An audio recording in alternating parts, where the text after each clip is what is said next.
안녕하세요. 신영걸 교수입니다. 12장 수익 중에 두 번째 시간인데요. 지난 시간에 수익의 인식 1단계하고 2단계까지 설명했죠. 자, 이제 3단계입니다. 3단계는 거래 가격을 산정하는 거예요. 거래 가격이란 궁극적으로 기업이 수익으로 인식할 금액이다, 이렇게 생각하면 돼요. 그래서 고객한테 약속한 재화나 용역을 넘겨주죠. 그 대가로 기업이 받을 권리를 갖게 될 것으로 예상하는 금액입니다. 물론 여기에는 판매세와 같이 제3자를 대신해서 회수한 금액, 우리나라 같으면 이게 부가가치세 정도 되겠죠? 요거는 제외하는 겁니다. 거래 가격을 산정할 때 다음에 5가지 사항이 미치는 영향을 모두 고려하라는 거예요. 예를 들면은 3번 같은 경우에 계약에 유의적인 금융 요소가 있으면 현재 가치로 회계 처리하라. 중급회계 1에서도 상당 부분 이런 이야기를 했었고요. 다른 것들은 좀 눈에 설어요. 변동대가는 뭐야? 거래 가격이 꼭 고정대가로만 구성되어 있는 것은 아니에요. 경우에 따라서 예를 들어 고정대가는 100인데 그것이 90으로도 될 수 있고 110으로도 될 수 있고 할인, 리베이트가 들어갈 수도 있고 위약금이 들어갈 수도 있고 하여튼 변동대가가 들어가면은 이거를 고려해서 거래 가격을 산정을 해야 되고요. 변동대가 추정치의 제약? 이건 또 뭐지? 전부 처음 들어보는 얘기예요. 고객한테 재화나 용역을 제공하고 대가를 받는데 현금이 아니라 그게 비현금 대가라면 어떻게 할 건지, 오히려 고객한테 뭔가 지급을 해. 고객이 나한테 지급하는 게 아니라 반대로. 이럴 땐 또 어떻게 할 건지를 한번 살펴보겠습니다. 먼저 변동대가인데요. 거래대가에 변동금액이 포함되어 있다면 변동금액은 플러스 마이너스 다 가능해요. 이 거래 가격을 추정해야 합니다. 왜 변동될까? 디스카운트라든지 리베이트, 환불, 공제, 가격 할인, 장려금, 성과 보너스, 위약금 등등으로 인해서 올라가기도 하고 내려가기도 할 텐데요. 예를 들어 만약 건물 건설 계약을 체결을 한다고 할 때 궁극적으로 내가 매출로 인식할 금액이 만이냐? 꼭 그렇지 않을 수도 있어요. 예를 들어 계약을 보니 특정일까지 건설을 완료 못하면 1,000의 위약금을 지급하는 이런 조항이 있다고 가정을 해봐요. 그러면 이 계약은 고정금액 9,000에 변동대가 1,000이 포함된 이런 계약이라는 거죠. 따라서 변동대가가 0까지도 가능하죠. 위약금 지급 가능성을 고려해서 변동금액을 추정해야 합니다. 이렇게 변동대가를 고려하는 이유는 할인이나 리베이트를 고려하지 않고 일단 몽땅 매출을 인식을 해. 그리고 나중에 할인이나 리베이트가 발생이 될 때 이를 판매비와 관리비로 인식하는 것은 엄연한 회계부정입니다. 당기손익에 미치는 영향이 같다 손 치더라도 매출을 뻥튀기 함으로써 뭔가 전체적인 회사의 수익성 평가에 오류를 범하게 할 수 있잖아요. 오도할 수 있다는 이야기입니다. 계약에 표시된 가격이 픽스되어 있어. 그럼에도 불구하고 기업이 대가를 받을 권리가 미래에 어떤 특정 사건이 발생되느냐 안 되느냐에 따라서 달라져. 이때도 대가는 변동할 수 있는데요. 반품권을 부여한 판매입니다. 예를 들어 상품 100개를 팔면서 한 달 이내에 마음에 안 들면 반품이 가능합니다. 이렇게 팔았어요. 이렇게 반품권을 부여한 판매의 경우에 아직 판매가 확정이 안 됐기 때문에 이를 아예 그런 수익을 인식 안 해야 되는가, 아니면 일정 부분만큼 매출을 인식을 해야 되는가, 잠시 후에 반품권이 부여된 매출 인식에 대해서 설명을 할 거예요. 특정 단계에 도달해야 고정금액의 성과 보너스를 주기로 하는 약속, 이런 것도 변동대가에 해당이 됩니다. 한편 다음 중 어느 하나의 상황에서도 약속한 대가는 변동할 수 있겠는데요.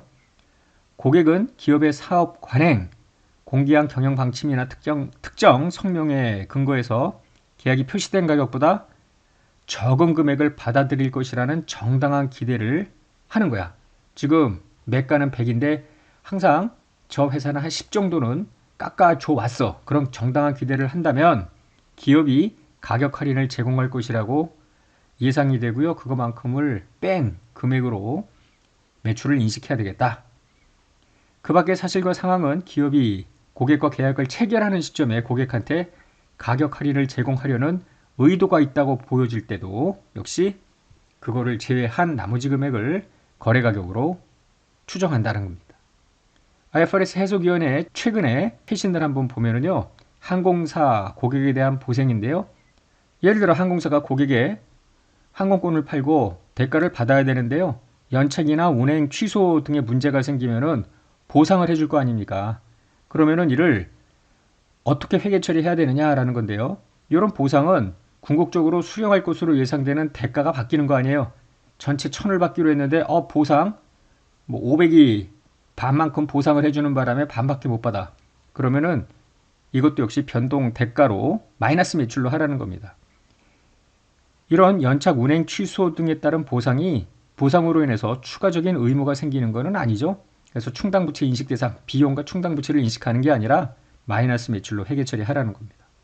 변동대가를 추정하는 방법은 크게 expected value, 기대가, 혹은 둘 중에 가장 가능성이 높은 금액, 100이냐 1000이냐 뭐 둘 중에 하나 고를 때, 뭐 이런 식으로 가능한 결과치가 두 가지뿐일 때 가능성이 가장 높은 금액이 변동대가의 적정한 추정치가 될 수 있겠습니다. 이제 예제 5번을 보면은 갑회사는 자사가 생산한 제품 200개를 소매상인 을한테 개당 1000원씩 총 20만 원에 판매하는 계약을 체결을 해요. 동계약에는 향후 3개월 동안 갑회사가 다른 소매상에게 제품을 개당 1000원보다 낮추어 판매하면 그 할인된 금액만큼 을한테 보상해 주기로 했어요. 갑회사의 과거 판매 경험에 기초할 때 향후 3개월 동안 가격 할인을 할 가능성은 200만큼 할인할 가능성 15, 100원만큼 할인할 가능성 20, 65%는 가격 할인을 안 해준다는 거죠. 물음 1번은 기대값 방법을 적용해서 변동대가를 추정해보자. 당초 제품의 개당 판매 가격은 1000원인데 200만큼 할인할 가능성 15%, 100만큼 할인할 가능성 20%, 하나도 할인하지 않을 가능성 65% 해서 기대값을 계산해보면 950원입니다. 따라서 200개에 950원을 곱한 19만 원이 제품 판매의 거래 가격이라고 보면 되죠. 이번에는 조금 다른 측면에서의 변동대가 추정치를 해보는데요. 건설업을 주업으로 하는 갑회사가 총 20만 원을 수취하기로 하고 빌딩 건설 계약을 고객과 체결을 해요. 빌딩 건설을 1년 내에 완료하지 못하면 대가 중 10%는 떼이는 거야. 기한 내에 건설을 완료하면 대가는 20만 원을 받고요. 건설을 완료하지 못하면 10%를 뺀 18만 원을 받는데 각각 확률이 95하고 5%래요. 이럴 경우에 변동대가를 어떤 방법으로 추정하는 게 적절하겠느냐? 가능한 결과치가 두 가지뿐이므로 가능성이 가장 높은 금액으로 추정하는 게 적절하다. 따라서 거래가격은 95% 확률 20만 원으로 보는 게 좋겠다. 교재 810페이지를 보면은 삼성전자의 주소 공시 사례가 있는데요. 삼성전자는 유통업자나 통신업자에게 매출 장려 활동을 수행한다고 합니다. 이때 그들 업자한테 할인 및 장려금을 제공하는 약정이 필요한데요. 이걸 별도 비용으로 인식하는 게 아니라 이런 특정 매출 장려 활동을 차감한 금액으로 수익을 인식한다. 즉 마이너스 매출이다. 라는 내용을 주석에 공시하고 있죠. 방금 우리가 책에서 배웠던 내용입니다. 자, 변동대가는 그런데 변동대가 추정치의 제약은 무엇일까? 이게 무슨 의미냐 하면요. 변동대가 자체를 추정을 해야 되는데 그 금액이 상당히 불확실할 수 있잖아요. 그러니까 변동대가 추정치가 너무나도 불확실해. 그러면 이게 과연 변동대가를 100으로 추정을 했는데 100이 정말 맞는지 안 맞는지 도저히 확신이 안 가. 아예 이를 거래가격에서 제외하라는 것이죠. 문단 56을 가보면 이런 말이 나옵니다. 변동대가와 관련된 불확실성이 나중에 사라져. 그러면 이미 인식한 누적 수익 금액 중 유의적인 부분을 되돌리지 않을, 환원하지 않을, reverse입니다. 되돌리지 않을 가능성이 highly probable, 매우 높은 정도까지만, 뭐 한글인데 왜 이렇게 복잡하죠? 내용은 이래요. 관연도에 이미 매출을 1000만큼 인식했는데 이 중에 유의적 부분을 되돌리지. 유의적 부분이라면은 과연 1000원 중에 100이 유의적인지 200이 유의적인지 모르나. 하여튼 IFRS는 양적 잣대를 두고 있지는 않은데요. 뭐 이만큼이 유의적이라고 가정을 해보자고요. 이거만큼 당초 1000이 아닌데요. 800인데요. 700인데요. 이렇게 뭉태기로 수정을 하는 거야. 이렇게 환원을 하지 않을 가능성이 매우 높은. 이럴 가능성은 없어. 이거는 거의 1000으로 굳어질 것 같아. 요 정도까지만 추정된 변동대가의 금액 일부나 전부를 거래가격에 포함하라는 이야기입니다. 즉 거의 확실한 정도의 변동대가를 거래가격에 반영하라는 이야기예요. 이 규정이 있는 이유는 주관적 판단에 따라서 변동대가를 과도하게 추정해 실제로는 못 받을 가능성이 많은데 받는다고 주장을 해. 그래서 매출을 인식을 하면 얼마 후에 불확실성이 해소될 때 전부 매출 취소가 이루어질 수도 있는 거 아닙니까? 그래서 이렇게 과도하게 즉 공격적으로 매출을 인식 못하게 억제하는 역할을 한다라는 거죠. 변동대가 불확실성을 평가를 할 때 환원의 가능성, 그 다음에 리버스 될 때 이게 100이냐 1000이냐 이런 크기까지 모두 고려를 하는데요. 수익의 환원 가능성을 높이거나 크기를 크게 할 수 있는 요인으로는 다음과 같다. 즉 이런 요인이 있으면은 웬만하면 변동대가 추정치만큼을 매출에 포함시키지 말라는 의미예요. 대가 또는 금액이 기업 영향력이 미치지 못하는 요인, uncontrollable에 그래서 매우 민감해요. 회사가 어찌할 수 없는. 두 번째로는 이 불확실성이 장기간 해소되지 않을 것 같아. 세 번째로는 비슷한 유형의 계약에 대한 기업의 경험이 별로 없어. 제한된 예측치만 제공을 해요. 가격 할인의 폭이 무지 넓어. 따라서 비슷한 상황에 있는 비슷한 계약의 지급 조건을 변경하는 관행이 있고요. 계약에서 생길 수 있는 대가가 다수이고 범위도 되게 넓어. 얼마만큼이 변동대가인지 추정이 객관적으로 이루어지기가 어려워. 그렇다면은 하여튼 이런 것들을 고려해서 변동대가를 추정하는데요. 보고 기간 말마다 그 추정한 거래 가격을 다시 한번 추정을 하는 거예요. 수정을 합니다. 그래서 높아지든 낮아지든 그럼 이를 전진법으로 적용하죠. 회계 추정치 변경으로 봅니다. 이제 7번을 한번 볼까요? 갑은 1년도 12월 1일에 고객이 유통업자래요. 고객과 계약을 체결을 하는데 계약에 따르면 갑은 계약 개시 시점에 계약에 표시된 제품 1000개를 개당 100원에 유통업자한테 이전키로 한 겁니다. 제품에 대한 통제는 1년도 12월 1일에 유통업자한테 넘어갔어요. 과거 실무에 기초하고 고객 관계를 유지하기 위해서 갑회사는 고객한테 할인을 해주기로 예상을 하고 있어요.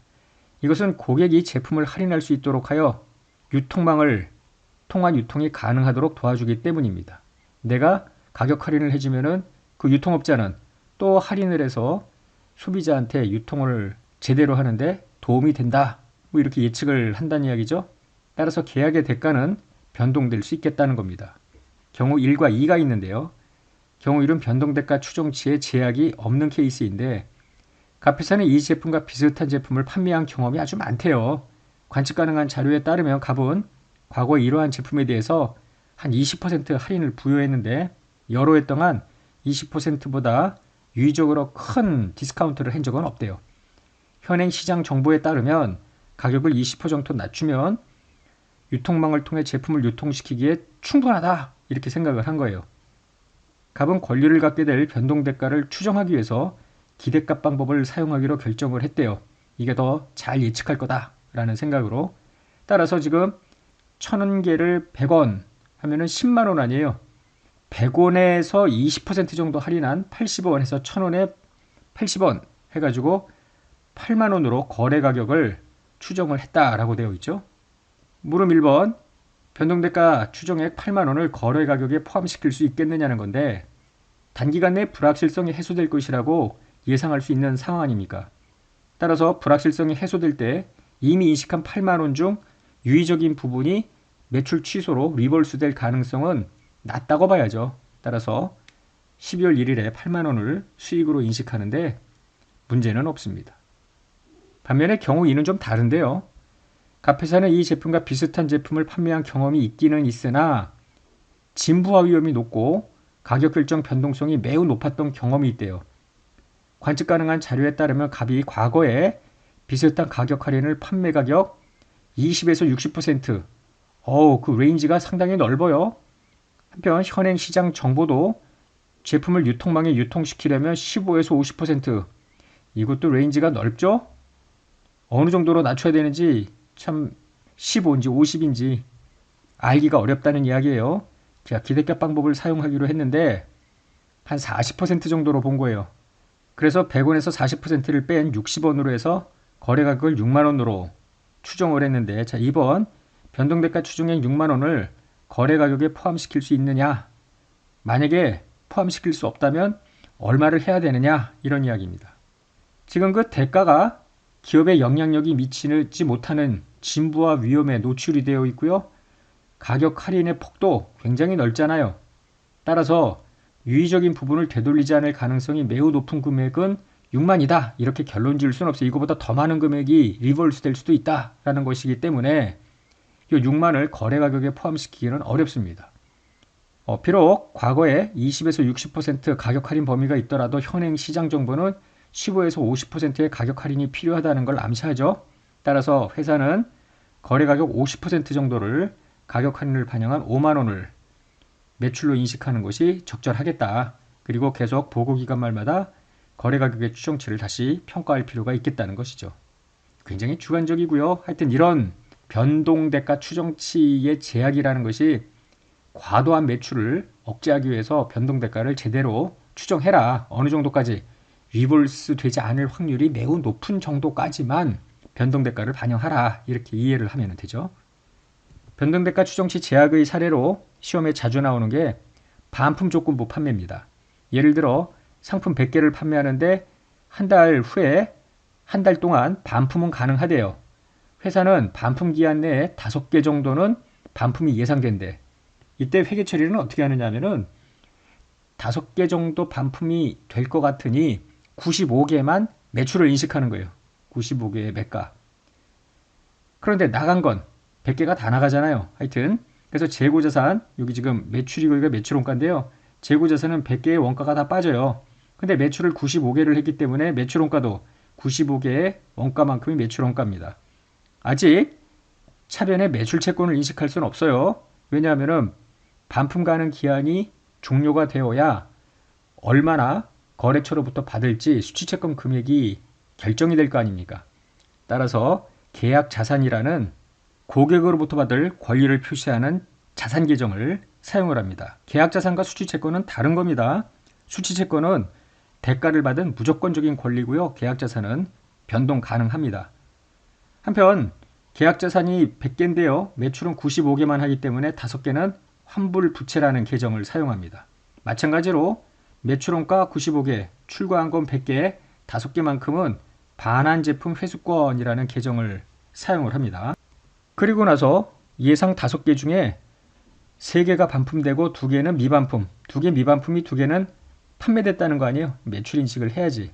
따라서 계약 자산 5개 중에서 3개는 반품이 됐으니까 서로 상계하고요. 2개는 환불 부채 2개 죽으면서 매출로 전환이 되는 거죠. 한편 재고자산 3개는 반품이 됐으니까 돌아오면서 반환 제품 회수권 죽여버리고요. 매출을 2개 했기 때문에 매출원가도 2개만큼 하면서 반환 제품 회수권을 감소시킵니다.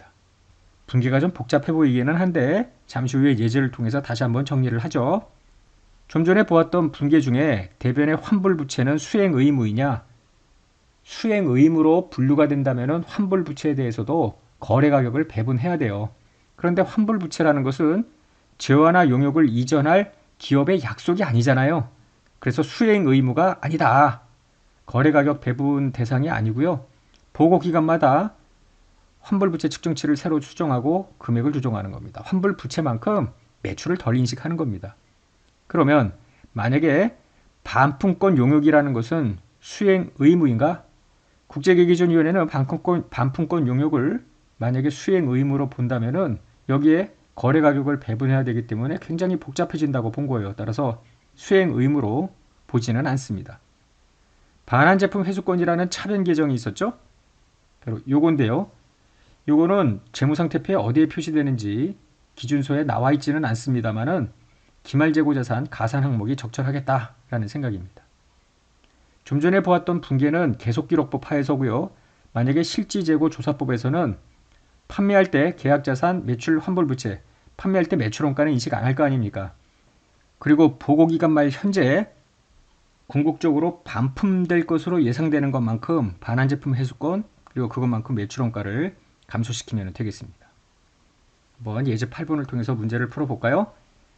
갑회사는 제품 100개를 개당 100원에 판매하는 계약을 고객과 체결을 하는데요. 제품에 대한 통지를 이전하고 반품 기한이 종료된 시점부터 한 달 후에 고객으로부터 현금을 받습니다. 갑의 사업관행은 고객이 사용하지 않은 제품을 통제 이전부터 30일 이내에 반품하면 모두 환불해주는 조건인데요. 매가는 100원이고요. 원가는 600원입니다. 변동대가를 기대값 방법을 사용해서 보았더니 한 100개 중에 3개는 반환되더라. 즉 97개 제품이 반환되지 않을 것으로 추정한 겁니다. 반품에 대한 갑회사의 영향력이 미치지는 못하지만 반품 추정에 상당한 경험이 있고요. 불확실성은 단기간 내에 해소될 것으로 판단을 했습니다. 따라서 3개만큼 반품이 될 거고요. 97개만큼은 제대로 팔릴 거라는 판단하에 매출 인식을 하라는 겁니다. 그러면 자, 제품 통제 이전 시점에서는 어떻게 분계를 하는가? 97개만큼 매출을 인식하는 거예요. 그래서 97개에 100원. 그러면은 매출원가는 97개에 60원만큼 하는 거죠. 계약자산 전체 매출 채권은 아닙니다. 아직 무조건적인 받을 권리가 있는 건 아니니까. 따라서 3개만큼 100원의 3개만큼은 환불부채. 환불부채는 궁극적으로 계약자산과 상계되거나 매출로 대체되거나 둘 중에 하나죠. 매출원가 5,820원이고요. 이건 60원씩 100개는 일단 출고가 됐으니까 재고자산은 나가는데 3개만큼을 환불부채로 잡았기 때문에 여기도 3개만큼은 반환제품 회수권 60원에 3개 그거만큼을 매출원가에서 덜 잡는 거예요. 환불부채만큼 매출에서 덜 잡은 것처럼. 무릎 2번을 보면은 30일 이내에 반품이 전혀 없었대요. 그렇다는 이야기는 다 팔렸다는 거네. 따라서 전혀 부채가 없기 때문에 대변에 있던 환불부채 다 죽이면서 매출, 차변에 있던 반환제품 다 죽이면서 매출원가 이렇게 3개만큼 매출원가를 뒤늦게나마 더 인식을 합니다. 또한 제대로 100개가 다 팔린 걸로 확정이 됐기 때문에 차변에 있던 계약자산을 다 죽이면서 드디어 무조건 회수할 권리 수취채권으로 대체를 하면 되죠. 3번은 30일 이내에 제품 하나가 반품이 됐대요. 그렇다는 이야기는 2개는 팔렸다는 거 아닙니까? 1개만 반품. 그러면 2개가 팔렸으니까 2개에 100원씩 매출. 그러니까 환불부채 다 빠지면서 매출 200, 환불부채 200 해놓고 나서 하나는 반품이 됐으니까 계약자산, 환불부채. 환불부채라는 것은 매출로 대체되거나 계약자산과 퉁쳐지거나 그렇게 되는 거 아니에요. 그러니까 2개, 1개 해서 퉁쳐지고요. 반환제품 회수권도 이게 3개짜리 아닙니까? 3개 중에 2개는 팔렸으니까 매출원가로 1개는 돌려받았잖아요. 재고자산으로 이렇게 대체가 되는 거고요. 99개가 팔린 셈이니까 계약자산 9,900, 수취채권 9,900. 계약자산 100은 여기서 죽었잖아요. 미리. 4번 제품 3개가 반품이 됐대. 처음에 예상했던 그대로죠. 따라서 이때는 빤하죠. 환불부채 다 죽여버리고 환불부채하고 계약자산 역분계, 반환제품 회수권과 재고자산 역분계 9,700만큼 계약자산 죽으면서 수취채권 이렇게 되는데요. 흔치는 않지만 예를 들어 30일 이내에 회사가 예상했던 반품보다 더 많이 반품이 됐어. 그러면은 애초에 100만큼 매출 취소되고요. 매출원가도 60이 더 취소가 돼야죠. 그리고 계약자산, 환불부채, 반환제품 회수권 다 이제 죽여버리고요. 여기 4개만큼 돌아왔죠. 수취채권은 9,600으로 결정이 되겠습니다. 이제 9번 가보면 가격 차이 보상 제도라는 건데요. 갑회사는 고객에게 상품을 판매하면서 판매 후에 한 달 동안 가격 차이 보상 제도를 실시한대요. 이게 뭐냐면 다른 경쟁 회사가 동일한 상품을 갑보다 더 싼 가격으로 판매하면 갑회사로부터 이제 상품을 구매한 고객한테 갑회사의 판매 가격하고 경쟁회사 판매 가격의 차이만큼 환불해준다. 뭐 이런 정책입니다. 실제로도 이런 거래가 발생하죠. 갑회사는 과거 경험에 따라 판매가의 5%를 판매 후 한 달 이내에 환불할 것으로 예상하며 이러한 변동대가 추정치와 관련된 불확실성이 나중에 해소될 때 이미 누적 수익 금액 중 유의적 부분을 되돌리지 않을 가능성은 매우 높다. 한 5% 정도만 매가에서 빼면 되겠다. 이런 이야기예요. 그러면 회사는 상품 판매 시에 어떤 회계 처리를 해야 되느냐 하는 건데요. 5% 차이 보상만큼은 수익에서 차감을 하는 게 적절하다고 그랬잖아요. 따라서 상품 판매할 때 전체 판매액의 95%만 매출로 인식을 하고요. 5%만큼은 일단 환불부채로 인식합니다. 나중에 환불부채는 매출로 대체가 되거나 현금으로 지급되거나 뭐 둘 중에 하나가 될 겁니다. 상품을 반환받는 건 아니죠. 그래서 반환제품 회수권은 인식 안 하는데요. 참고로 분계를 한번 보면은 1,000원의 매출을 하면서 5원만큼은 가격 차이 보상을 예상을 한대요. 그러면은 현금 100을 받으면서 매출은 95%, 환불부채 5%만큼을 인식을 하는 거예요. 그리고 나서 결국 5만큼 환불해줬어. 그러면 환불부채 죽으면서 현금, 결국은 환불을 안 해줬네? 그러면 환불부채를 매출로 대체하면 되겠습니다. 반품률이 몇 %인지 추정이 어려울 땐 어떻게 하느냐라는 건데요. 갑은 고객한테 원가 80원의 제품을 100원에 팔았는데 제품 인수 후에 1년 이내에 대금을 지급을 해야 됩니다. 고객은 계약 개시 시점에 제품을 통지하고요. 석 달 이내에 반품을 할 수는 있습니다. 그런데 이 제품이 신제품이고 반품에 대한 적절한 과거 증거, 자료가 없어. 이럴 땐 어떻게 하느냐라는 건데요. 갑은 제품에 대한 통지를 고객한테 이전하는 이 시점에 수익을 인식할 수 없습니다. 왜냐하면 유의적 부분을 수익으로 인식한 누적 금액 중에 향후 유의적 부분을 되돌리지 않을 가능성이 매우 높다. 즉 리버스는 안 돼. 이렇게 확신할 수 있는 금액은 없다고 봐야 될 거 아니에요. 제품을 팔았는데 돌아올지 안 돌아올지 모르니까. 따라서 반품권이 소멸되는 석 달 후에 매출을 인식을 해야죠. 그러니까 제품 이전 시점에서는 일단 재고자산은 나갔죠. 장부에서 떨구고요. 반환 제품 회수권 해놨다가 반품권이 소멸되는 시점에 매출 100을 잡으면서 수취채권 그리고 반환 제품 회수권 빠지면서 매출원가 이런 식으로 분계가 이루어지겠습니다. 자, 이번 시간에는 수익인식의 단계 3 거래가격 산정 중에 변동대가와 변동대가 추정치 제약에 대해서 설명을 했고요. 그 이후 내용은 다음 시간에 설명하겠습니다.